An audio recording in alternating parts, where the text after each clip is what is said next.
What's up, everybody? Damon here, and in today's gaming and entertainment news, an AI actress is not being well received in Hollywood, that cool Terminator 2D game has been delayed, and the creators of Resident Evil can't even tell if their own games are scary anymore. This is your Daily Fix.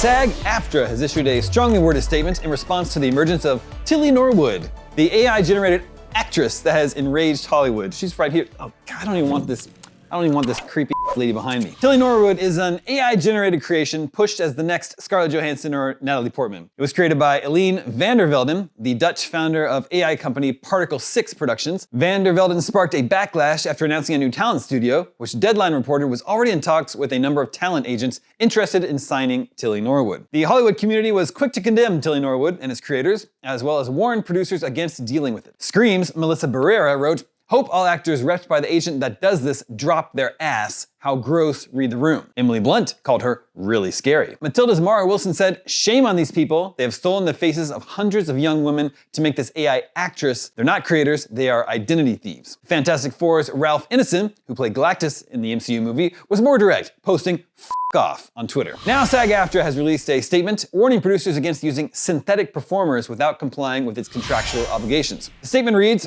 SAG-AFTRA believes creativity is and should remain human-centered. The union is opposed to the replacement of human performance by synthetics. To be clear, Tilly Norwood is not an actor. It's a character generated by a computer program that was trained on the work of countless professional performers without permission or compensation. It has no life experience to draw from, no emotion, and from what we've seen, audiences aren't interested in watching computer-generated content untethered from the human experience. It doesn't solve any problem. It creates the problem of using stolen performances to put actors out of work, jeopardizing performer livelihoods and devaluing human artistry. Additionally, signatory producers should be aware that they may not use synthetic performers without complying with our contractual obligations, which require notice and bargaining whenever a synthetic performer is going to be used. Norwood's acting career thus far only comprises a 20-second show reel and a single AI-generated comedy sketch called AI Commissioner. Calling it comedy is generous. Creator Van der Velden addressed the backlash to insist Tilly Norwood is not a replacement for a human being.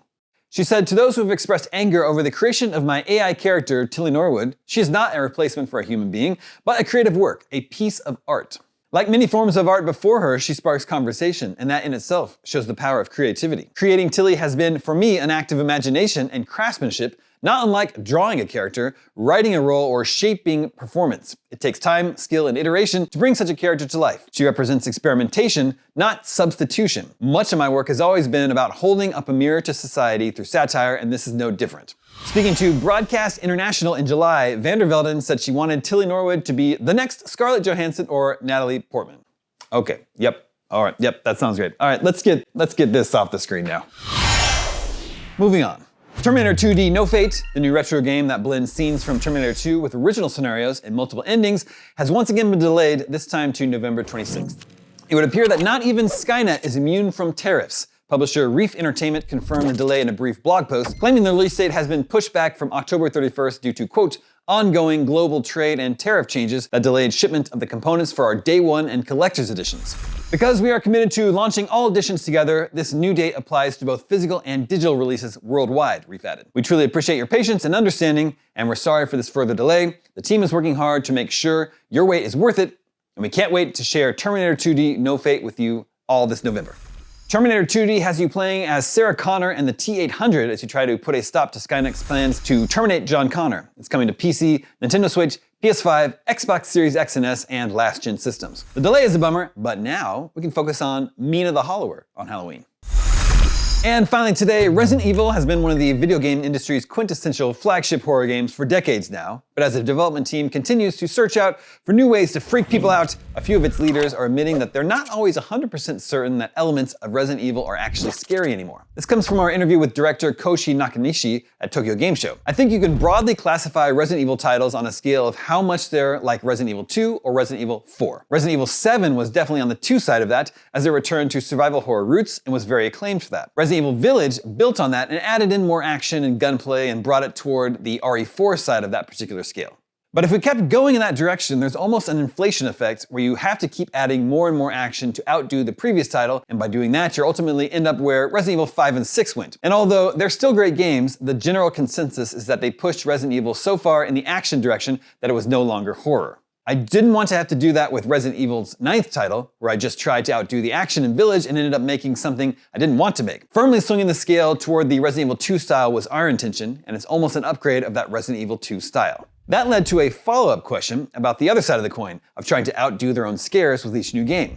Quote, "We've made so many of these that we can't tell anymore until someone plays it."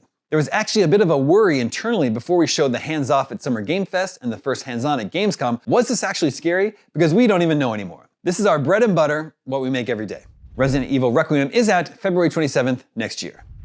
And that is your Daily Fix for Tuesday, September 30th. If you're looking for something to play right now that helps support a great cause, head over to Humble. Live now through October 7th, grab 8 incredible games for just $14.99, including WWE 2K25, Destiny 2 Legacy Collection, The Plucky Squire, and Return to Monkey Island. Every purchase supports Team Rubicon, a veteran-led humanitarian organization that unites military veterans, first responders, and civilians to deliver aid where it's needed most. By joining in, you're not just building your library, you're helping communities recover and rebuild. Don't miss this bonus deal. Use the coupon code SEP2510 to get 1 month of choice for only $10. I'm Damon Hatfield, and for all your video game news, stay tuned to IGN.